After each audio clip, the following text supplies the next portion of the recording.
A very good morning, dear students. Welcome to e-learning classes of Sacred Hearts of the subject economics. Dear students, in the previous lecture, we have discussed the concept of demand function. And what does the demand function shows? It shows the relationship between demand for a commodity and its various determinants.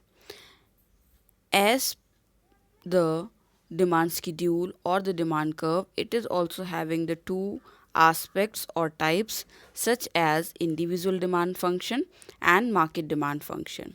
If we talk about what is the individual demand function, then it is a function shows how demand for a commodity by an individual consumer in the market is related to its various determinants. Thereafter, we have discussed its equation such as dx is equals to f in the brackets px, pr, y, t and e, which means own price of the commodity, price of related goods including substitute and complementary goods, thereafter income of the consumer, taste and preferences of the consumer and expectations. Thereafter, we have discussed the concept of market demand function. It shows the market demand for a commodity and how it is related to its various determinants. Thereafter, we have discussed its equation as well, such as market demand of X commodity is equals to F in the brackets Px, Pr, Y, T, E.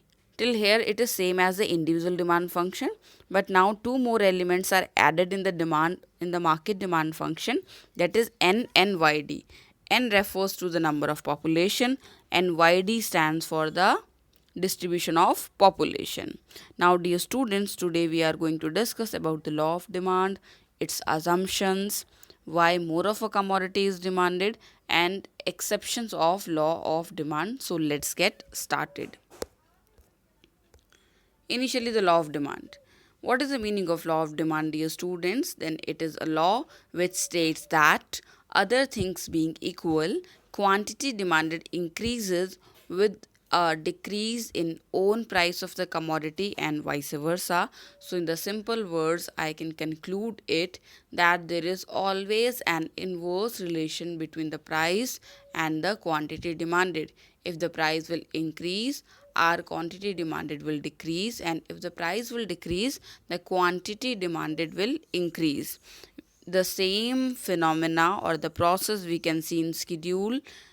See table number 3, the demand schedule. At the price 10, the 100 units are demanded. As soon as price decreased to rupees 9, the quantity demanded increased to 150 units, and then again price decreased to 8 and the quantity demanded increased to 200. That means price is decreasing and the demand is increasing. And the same we have seen in the curve as well. At the price OP, the demand was OQ. As soon as price decreased to OP1, the quantity increased to OQ1. So this was the law of demand. Now, what are the different assumptions of law of demand? In the starting or in the explanation of law of demand, I have stated that other things being equal. So whatever other things are there, these are considered as the assumption, and now we are going to discuss what are these things to be remain constant for the law of demand. Then the very first point is taste and preferences of the consumer must remain constant. That means no change in the taste and preference of consumer. Second, there is no change in the income of the buyer. The Y element must remain same. Third, prices of related goods do not change, neither the price of substitute goods nor the price of complementary goods. And thereafter, last one, consumers do not expect any significant change in the availability of the commodity in the near future, neither the shortage nor the excess supply. Now the next topic, why more of a good is purchased when its price falls, or what we can say, why does demand curve slopes downward? It is very behavioral question.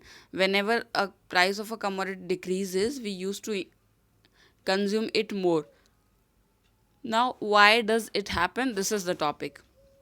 The very first is a law of DMU, that is diminishing marginal utility.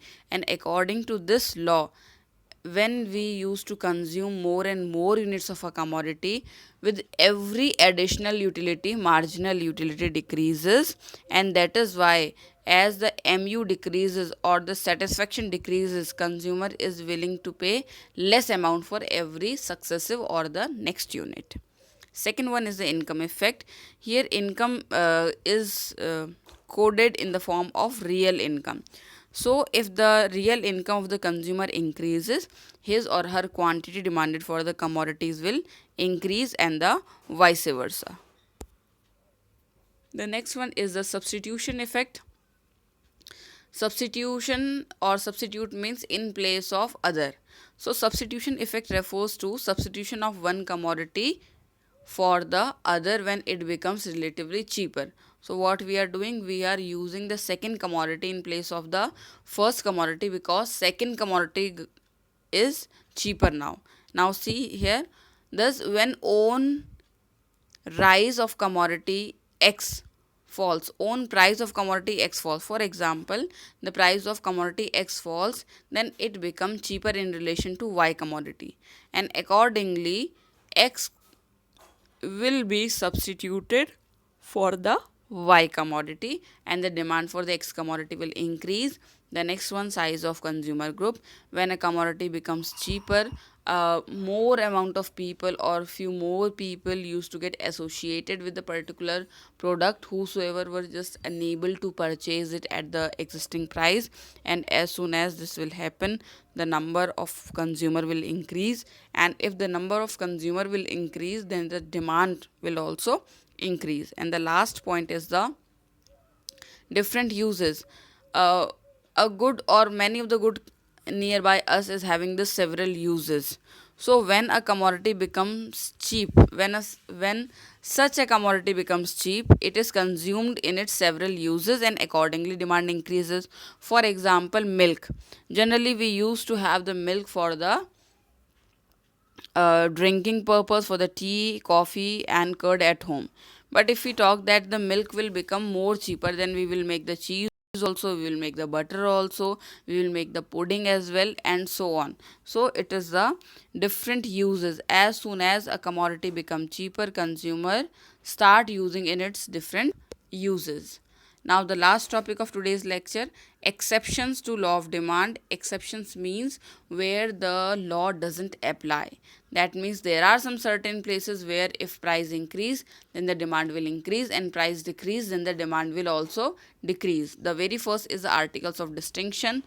According to Professor Veblen, articles of there are some certain articles of distinction. What are these articles, beta?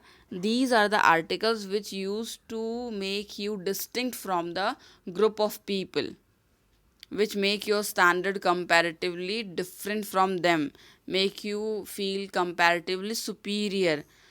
These are the articles of distinction, and these goods are demanded only due to high prices. As soon as their price will decrease, their demand will also be decreased up. The second one is the Giffen goods. Just see over here, beta. Giffen goods are highly inferior goods. Inferior, that means low quality goods, showing a very high negative income effect. How's the income effect there? Negative. That means if income increases, the demand for the inferior good will decrease, and if the income decrease, the demand for inferior good increase. And as a result, when price of such commodity falls, their demand also falls, and even then they are relatively cheaper than the other goods.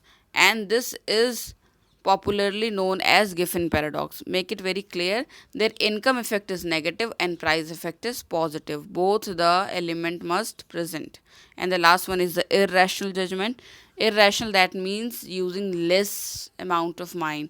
Many times the consumers used to judge the particular commodity and its quality just by its price, and every time it is not like that. So this is all about today's lecture, beta. Today we have discussed about the law of demand, its assumptions, thereafter why demand curve slopes downward, and last but not the least, exceptions to the law of demand. God bless you all. Lots of love.